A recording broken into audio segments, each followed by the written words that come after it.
बोलिए गुरु महाराज की जय। पूज्यपाद महाराज योगीराज श्री श्री 1008 परशुराम दास जी महाराज का यह भव्य तपस्या स्थल आश्रम है, जहाँ पूजनीय महाराज जी ने अपने ही हाथों से एक शीतलकाय शांतिमय गुफा का निर्माण किया था। इसी गुफा में पूज्य गुरुवर साधना करते थे। उनकी साधना इतनी दिव्य और समाधि स्थल होती थी। वास्तव में पूज्य गुरुवर ने तपस्या साधना के माध्यम से समस्त क्षेत्र को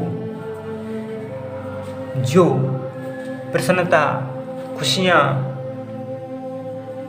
और आशीर्वाद दिया है, इसी कक्ष में पूजनीय महाराज जी की साधना होती थी। ऐसा दिव्य शांतिमय स्थल जहाँ पूजनीय महाराज क्षेत्र की वैभवता के लिए, राष्ट्र की संपन्नता के लिए उन्होंने साधना की। एक बार संत विनोबा भावे जी आए। उन्होंने पूजनीय महाराज जी को देखकर कहा कि आप यहाँ रह रहे हो, आपको तो राष्ट्र के स्वतंत्रता संग्राम, उस समय हम स्वतंत्र हो चुके थे, एक भू आंदोलन चल रहा था, उसमें शामिल होना चाहिए। आप चोर हैं, इस प्रकार का विनोबा भावे ने अपनी संत भाषा में उल्लेख किया। लेकिन पूज्य महाराज जी ने इतना सुंदर जवाब दिया, कहा मैं कंचन कामनी कीर्ति से बहुत दूर हूँ।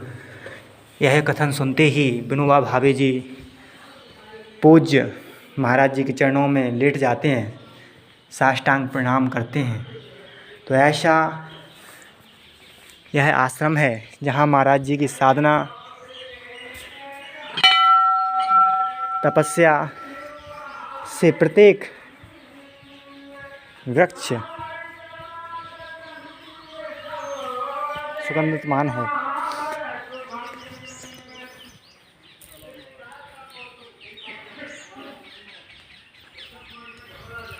ये सुंदर कदम का बगीचा है जो अत्यंत ओम नमः शिवाय, ओम नमः शिवाय दिव्य घना है। वास्तव में पेड़ों से कितना सुंदर लगता है, हम देख ही रहे होंगे। यहाँ जो छाया है, इतनी सुंदर हवा, 100% ऑक्सीजन, बहुत ही मनमोहक दृश्य। यह कदम का बगीचा हमारे पूजनीय महाराज जी के आश्रम में है। तो महाराज जी को कितना शौक़ था पेड़ लगाने का। तो महाराज जी के जितने भी भक्त हैं, हम उनसे प्रार्थना करेंगे कि अपने महाराज जी गुरु जी को पेड़ लगाने का कितना शौक़ था। तो महाराज जी का आशीर्वाद हेतु, महाराज जी की तपस्या ने जो इस क्षेत्र को वरदान दिया है, हजारों महान भाव महाराज जी की कृपा से बड़े बड़े दायित्वों का निर्वहन कर रहे हैं। और इस बगीचा की सुंदरता देखकर ऐसा लगता है कि महाराज जी की तपस्या साधना यहाँ बरसती ही रहती है।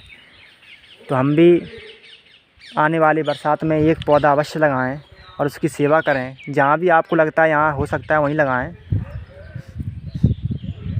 विशेषकर मरघटा है, शासकीय स्कूल है, इन जगहों पर कोई रोकता भी नहीं है, आप लगा सकते हैं अगर आपको लगता है मेरे पास जगह नहीं है। क्योंकि लोग बाग खेत पे पीपल, बरगद, पाखर लगाते नहीं हैं। आप फलदार लगाओ, आम है, अनार है, बेलपत्री है।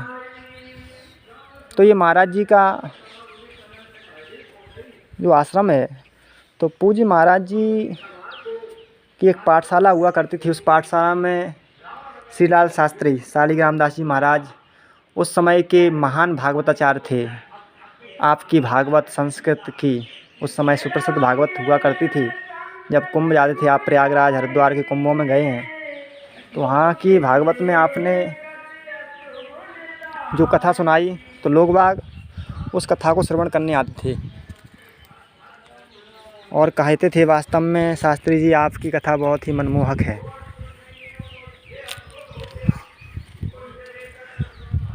तो सुंदर अनुपम दृश्य है, पीपल का पेड़ है, लेकिन एक ही समस्या होती है। आज यहाँ तालाब ज़रूर विशाल है, लेकिन जन जागृति की कमी के कारण बम्बा का पानी यहाँ नहीं आ पाता। इस वजह से ये तालाब बड़ा, इतना विशाल तालाब है, आज इसमें एक बूंद पानी नहीं है, सूखा हुआ पड़ा हुआ है।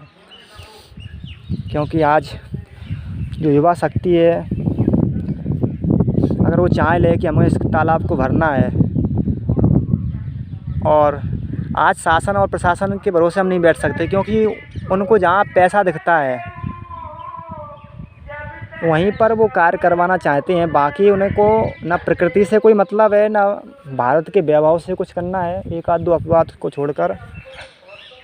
इस प्रकार की प्राकृतिक सुंदरता को अगर हम प्रयास करेंगे तो निश्चित मानिए आने वाली जो पीढ़ी होगी उसके लिए हम सुखद कर सकते हैं। इसी पाठशाला में हमारे पाराशर जी महाराज रहते हैं, वो भी पूजा करते हैं। तो महाराज जी, आप सुबह कब जागरण होता है आपका? 4 बजे जगते हो। आरती कितने बजे होती है? हाँ, 5 बजे। तो आश्रम के नियम बहुत ही सुंदर हैं, जो प्राचीन समय में बनाए गए थे। तो महाराज जी ने अभी बताया कि सुबह 4 बजे जागरण होता है, उसके बाद आरती 5 बजे होती है। तो इस प्रकार की व्यवस्थाएं आश्रम पे हुआ करती हैं। पहले गुरुकुल पद्धति थी। गुरुकुल पद्धति के कारण हमारी संस्कृति बहुत ही अनुपम थी, हम संस्कार सीखते थे। आज संस्कारों की कमी हो गई है। आज बताना पड़ता है, बेटा माता पिता के पैर छुओ। पहले हम अपने आप छूते थे, आज बताना पड़ता है धरती माता है, इनके पैर छुओ। तो ये सब क्यों हो रहा है? क्योंकि हम कॉन्वेंट स्कूलों में पढ़ रहे हैं। हमारी जो शिक्षा पद्धति है वो हमें ज़बरदस्ती थोपी जा रही है। तो ये सब बुराइयां हमारी शिक्षा पद्धति में भी हैं। जो शिक्षा पद्धति हमको सीखनी चाहिए संस्कारमय, उससे हम कोसों दूर हैं। तो बड़ा ही दुर्भाग्य है ये। आज हम यही कहेंगे महाराज जी के इस पवित्र धाम में कि हम भी समय निकाल कर कुछ प्रयास करें, प्रकृति के लिए 1 से 2 घंटा दिया करें, जिससे प्रकृति निर्मल भी बनेगी और प्रकृति भव्य और सुंदर भी बनेगी। महाराज जी की एक गाय हुआ करती थी, जो गाय महाराज जी के साथ ही, मतलब जब महाराज जी साधना से निकलते थे तो ज़रूर महाराज जी के पास आती थी। आज उसका स्टेचू बना हुआ है। ये मोर है महाराज जी की, ये श्यामा गऊ है, ये बैंक है। राम नाम की यहाँ पर कॉपियाँ जमा होती हैं, जिसके सचिव श्री हनुमान जी महाराज हैं। ओम राम रामाय नमः, ओम नमो भगवते वासुदेवाय नमः, ओम गुरुभ्यो नमः। सीताराम की यहाँ नाम लिखकर उत्तर पुस्तिकाएँ जमा होती हैं। तो आश्रम इसीलिए बनाए जाते हैं जहाँ आने से श्रम पूरा दूर हो जाता है, जहाँ सारी थकान चली जाती है, पूरी थकान मिट जाती है।